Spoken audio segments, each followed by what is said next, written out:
Hello friends, एमसीएससी academy में आपका स्वागत है। आई होप आप लोग अच्छे होंगे और इन्जॉय के साथ पढ़ाई भी कर रहे होंगे। जैसा कि हम लोग केमिस्ट्री का क्लास पढ़ रहे थे, उसमें हम लोग कई चैप्टर्स पढ़ चुके हैं, जैसे परमाणु क्रमांक, परमाणु भार, मिश्रित धातुएं, मिश्र धातुएं और हाइड्रोजन, नाइट्रोजन, ये सारी चीज़ें हम लोग पढ़ चुके हैं। तो उसी क्रम में आज का हम लोग चैप्टर लिए हैं सल्फर, नाइट्रोजन, हाइड्रोजन और अक्रिय गैसें। अक्रिय गैसें क्या होती हैं आपको पता होगा। तो अक्रिय गैसें जो होती हैं जो किसी से क्रिया ना करें, और इसमें जो है हीलियम, नियान, आर्गन, क्रिप्टान, जेनान, रेडान आदि जो है अक्रिय गैसें हैं। और अक्रिय गैसें को उत्कृष्ट गैसें या नोबल गैसें भी कहते हैं या दुर्लभ गैसें भी कहते हैं। और हीलियम जो होता है ये आज्वलनशील तथा हल्की गैस है। इसका उपयोग मौसम प्रेक्षण के लिए गुब्बारों में भरने के लिए किया जाता है। ओके, तो चलिए हम लोग आगे का क्वेश्चन डिस्कस करते हैं। उसमें हम और भी नॉलेज प्राप्त करेंगे कि सल्फर, नाइट्रोजन, हाइड्रोजन, अक्रिय गैसें ये सारी चीज़ें क्या हैं। तो चलिए देखते हैं। पहला क्वेश्चन देखते हैं, कौन सी गैस नोबल गैस कहलाती है। कौन सी गैस है जो नोबल गैस कहलाती है। Hydrogen, oxygen, helium, carbon dioxide. तो चलिए जल्दी से आंसर दीजिए, कौन सी गैसें हैं, नोबल गैसें हैं, अक्रिय गैसें हैं। मैंने आपको अभी बता दिया। तो आवर्त सारणी के समूह में 18, जो आवर्त सारणी का समूह 18 है, उसमें 6 तत्व होते हैं, हीलियम, नियान, आर्गन, क्रिप्टान, जेनान, रेडान। और ये सभी समान ताप पर रासायनिक रूप से अक्रिय गैसें हैं। ये गैसें जो होती हैं ये उत्कृष्ट धातुएं जैसे प्लेटिनम और गोल्ड के समान मुक्त अवस्था में पाई जाती हैं, और इनमें जो है रासायनिक क्रियाशीलता का अभाव होता है, और इन्हें उत्कृष्ट गैसें या नोबल गैसें कहते हैं। तो आपका कौन सा ऑप्शन राइट होगा। आपका ऑप्शन नंबर 3 जो है राइट हो जाएगा, हीलियम। ओके, चलिए नेक्स्ट क्वेश्चन देखते हैं। निम्नलिखित में से किस गैस की प्रतिशत मात्रा वायुमंडल में सबसे कम है। आपको बताना है कि कौन सी गैस है जिसकी प्रतिशत मात्रा वायुमंडल में सबसे कम है। Argon, carbon dioxide, nitrogen, oxygen. तो चलिए बहुत इजी क्वेश्चन, ये तो आपको पता ही होगा कि वायुमंडल में किस गैस की मात्रा कितनी है। तो वायुमंडल में जो आयतन की दृष्टि से है, नाइट्रोजन लगभग कितना पाया जाता है, 78% पाया जाता है। और ऑक्सीजन की जो मात्रा होती है वो 20.95% होती है। और आर्गन की मात्रा जो होती है 0.93% होती है। और कार्बन डाइऑक्साइड की मात्रा 0.03% होती है। तो आपका सबसे कम कौन सा हो गया। आपका सबसे कम जो है कार्बन डाइऑक्साइड हो गया। तो वायुमंडल में कार्बन डाइऑक्साइड की मात्रा जो होती है 0.03% होती है। और आपका नाइट्रोजन जो है 78% होता है, ऑक्सीजन 20.95% होता है, और आर्गन की जो मात्रा होती है 0.93% होती है। तो आपका कौन सा ऑप्शन राइट होगा। आपका ऑप्शन नंबर 2 जो है राइट हो जाएगा, कार्बन डाइऑक्साइड। वायुमंडल में जो है कार्बन डाइऑक्साइड गैस की मात्रा सबसे कम होती है। ओके, चलिए नेक्स्ट क्वेश्चन देखते हैं। कौन गैसीय चक्र नहीं है। आपको बताना है इनमें से कौन है जो गैसीय चक्र नहीं है। Nitrogen, oxygen, carbon, hydrogen. तो चलिए इसका भी आंसर दीजिए। ये भी बहुत ईजी क्वेश्चन है, आपको पता होगा कि कौन सा इसमें है जो आपका गैसीय चक्र नहीं है। तो गैसीय चक्र में जो पदार्थ का मुख्य भंडार या स्रोत जो होता है ये वायुमंडल या महासागर होता है। और गैसीय चक्र में कार्बन चक्र, ऑक्सीजन चक्र, नाइट्रोजन चक्र और जल चक्र जो है ये सर्वप्रमुख है आपका। तो आपका कौन सा इसमें नहीं होगा। इसमें हाइड्रोजन चक्र जो है ये नहीं होगा। आपका ऑप्शन नंबर 4 जो है राइट हो गया। ओके, नेक्स्ट क्वेश्चन देखते हैं। वायुमंडलीय वायु में नाइट्रोजन लगभग कितने % होता है। वायुमंडल में जो नाइट्रोजन की मात्रा कितनी होती है। 10 से 11%, 18 से 20%, 40 से 20%, 78 से 79%। तो आपको बताना है कि कौन सा है जो वायुमंडल में नाइट्रोजन की मात्रा कितनी होती है। तो इसका भी मैंने डिटेल बता दिया कि वायुमंडल में नाइट्रोजन की मात्रा, ऑक्सीजन की मात्रा और कार्बन की मात्रा कितनी होती है। तो चलिए इसमें आप लोग लेट ना करें, जल्दी से आंसर दीजिए कौन सा हो सकता है। तो वायुमंडल में जो नाइट्रोजन की मात्रा होती है वो 78 से 79% होती है। और आपका ऑक्सीजन की मात्रा 20.95% होता है, आर्गन की मात्रा 0.93% होता है, और कार्बन डाइऑक्साइड की मात्रा 0.03% आपकी कार्बन डाइऑक्साइड की मात्रा होती है। तो आपका ऑप्शन नंबर 4 जो है राइट हो गया। ओके, नेक्स्ट क्वेश्चन देखते हैं। गोताखोरों के सांस लेने संबंधी क्रिया में उपयोग की जाने वाली गैस है ऑक्सीजन तथा नाइट्रोजन, ऑक्सीजन तथा हीलियम, ऑक्सीजन तथा आर्गन, ऑक्सीजन तथा नियान। आपको बताना है कि जो गोताखोर होते हैं वो सांस लेने के लिए कौन सी गैस का प्रयोग करते हैं। तो चलिए आंसर दीजिए कौन सा ऑप्शन हो सकता है। तो हीलियम और ऑक्सीजन का मिश्रण जो होता है ये गहरे समुद्रों में गोताखोरों द्वारा वायु के स्थान पर सांस लेने के लिए प्रयोग किया जाता है, क्योंकि अधिक दाब पर हीलियम जो है ये रक्त में कम विलेय होता है। और हालांकि विभिन्न परिस्थितियों में गोताखोर द्वारा ऑक्सीजन और नाइट्रोजन या ऑक्सीजन, नाइट्रोजन और हीलियम का भी प्रयोग किया जाता है। तो कौन सा ऑप्शन आपका राइट हो सकता है। आपका ऑप्शन नंबर 2 जो है राइट हो जाएगा। ऑक्सीजन और हीलियम जो है ये गोताखोर जो है सांस लेने के लिए उपयोग करते हैं। ओके, चलिए नेक्स्ट क्वेश्चन देखते हैं। कौन सा तत्व सरसों में तेल की मात्रा बढ़ाने में अत्यधिक उपयोगी है? आपको बताना है इनमें से कौन सा तत्व है जो सरसों में तेल की मात्रा बढ़ाने के लिए उपयोगी है। कैल्शियम, सल्फर, जस्ता, लोहा। तो चलिए आंसर दीजिए कौन सा हो सकता है। तो सल्फर जो होता है ये पौधों के लिए आवश्यक दीर्घ पोषक तत्व होता है। यह सरसों के उत्पादन और उसमें तेल की मात्रा बढ़ाने में अत्यधिक उपयोगी होती है। तो आपका ऑप्शन नंबर सेकेंड जो है राइट हो जाएगा, सल्फर। ओके, चलिए नेक्स्ट क्वेश्चन देखते हैं। गहरे समुद्र के गोताखोर निम्न में से किस एक गैस मिश्रण का उपयोग करते हैं?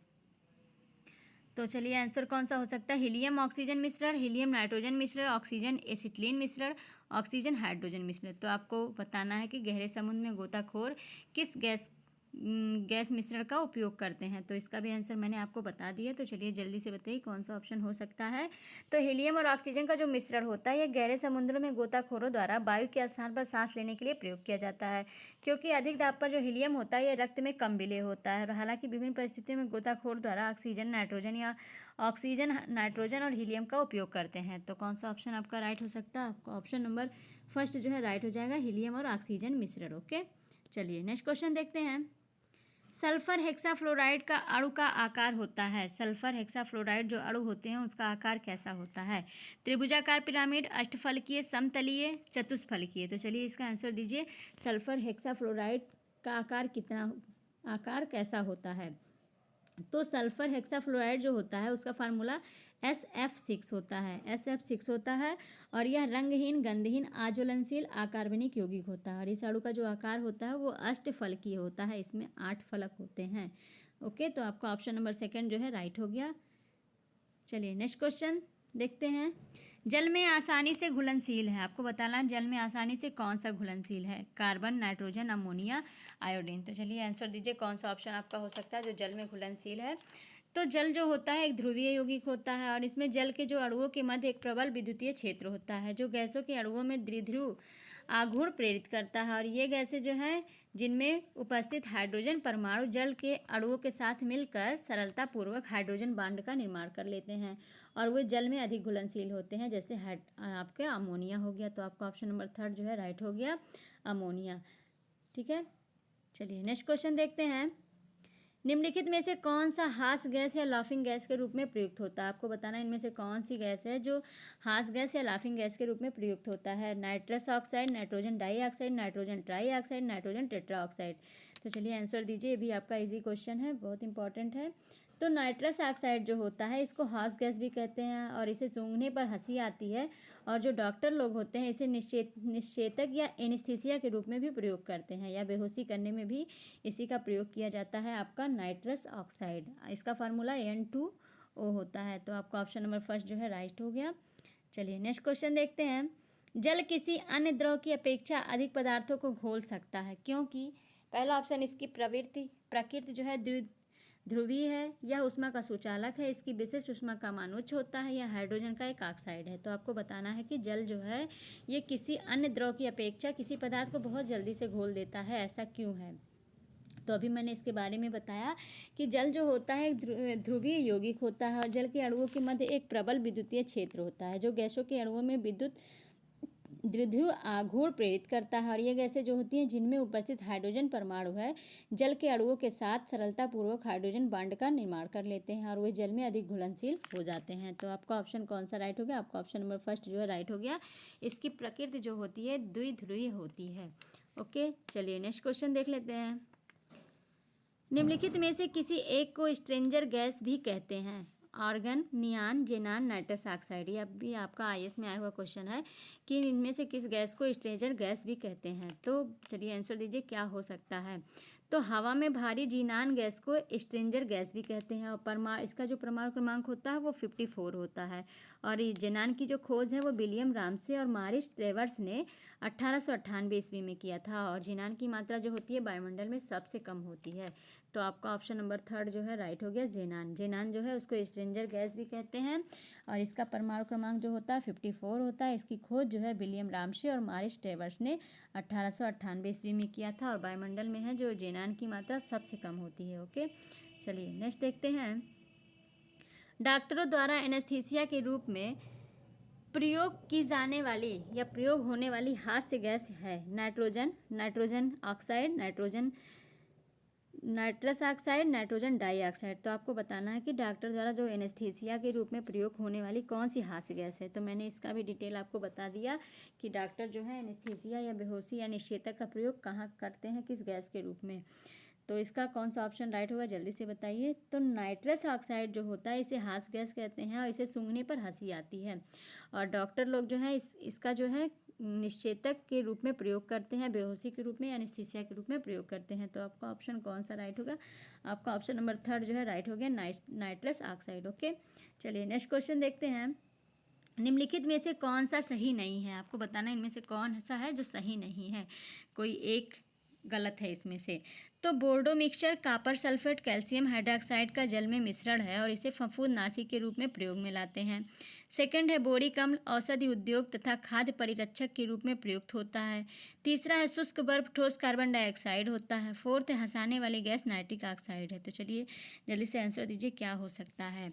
तो पहला है आपका, देखिए बोर्डो मिक्सचर। बोर्डो मिक्सचर जो होता है कॉपर सल्फेट कैल्शियम हाइड्रोक्साइड का जल में मिश्रण होता है, ये आपका राइट है और इसे फफूंदनाशी कहते हैं, ये भी आपका सही है। सेकंड है बोरिक अम्ल औषधि उद्योग और खाद्य परिरक्षक के रूप में प्रयोग किया जाता है, ये भी आपका सही है। बोरिक अम्ल जो होता है ये औषधि मतलब मेडिकल क्षेत्र में और खाद्य सामानों को सुरक्षित रखने के लिए प्रयोग किया जाता है, ये भी आपका राइट है। तीसरा है शुष्क बर्फ ठोस कार्बन डाइऑक्साइड। तो शुष्क बर्फ जो होता है ठोस कार्बन डाइऑक्साइड होता है, मैंने पिछले वीडियो में आपको ठोस शुष्क बर्फ के बारे में अच्छी खासी हम लोग चर्चा किए थे, तो आप लोग जो लोग वीडियो ना देखे हो वो पिछला वीडियो ज़रूर देख लें एक बार। ओके, चलिए। तो और चौथा है आपका हंसाने वाली गैस नाइट्रिक ऑक्साइड। तो अभी मैंने कई बार आपको कई क्वेश्चन में बताया कि नाइट्रिक ऑक्साइड हंसाने वाली गैसें नहीं है, हंसाने वाली या लाफिंग गैसें जो है वो हास्य गैसें हैं। तो आपका ऑप्शन नंबर 4 जो है यही गलत हो गया, ये आपका सही नहीं है। ओके, चलिए नेक्स्ट क्वेश्चन देखते हैं। नाइट्रोजन मुक्ति से होता है, नाइट्रोजन मुक्ति से क्या होता है। वायुमंडलीय नाइट्रोजन की मात्रा में वृद्धि, स्थल मंडलीय नाइट्रोजन की मात्रा में वृद्धि, स्तर मंडलीय वायुमंडलीय नाइट्रोजन की मात्रा अप्रभावित, नाइट्रिक कारक बैक्टीरिया का विनाश। तो आपको बताना है कि नाइट्रोजन यदि मुक्ति हो जाता है तो उससे क्या होता है। तो चलिए इसका आंसर दीजिए क्या हो सकता है।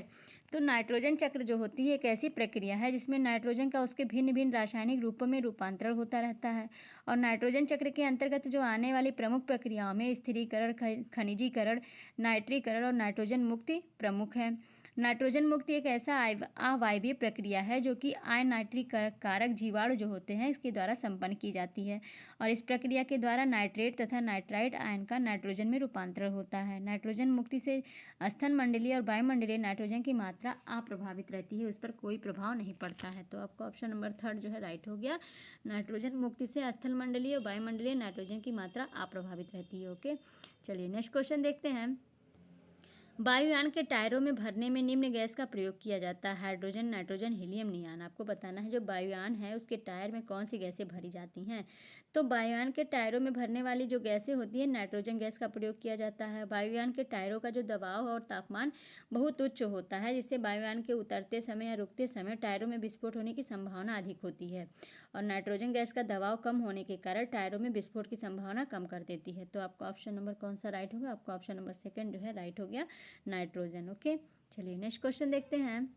निम्नलिखित में से किस तत्व की कमी को पूरा करने के लिए कीटभक्षी पौधे कीटों को पकड़ते और उसका भक्षण करते हैं। Manganese, nitrogen, magnesium, sulphur. तो आपको बताना है कि जो कीटभक्षी पौधे हैं वो किस चीज़ की किस तत्व की पूर्ति के लिए कीटों को खाते हैं, उनका भक्षण करते हैं। तो चलिए इसका आंसर दीजिए क्या हो सकता है।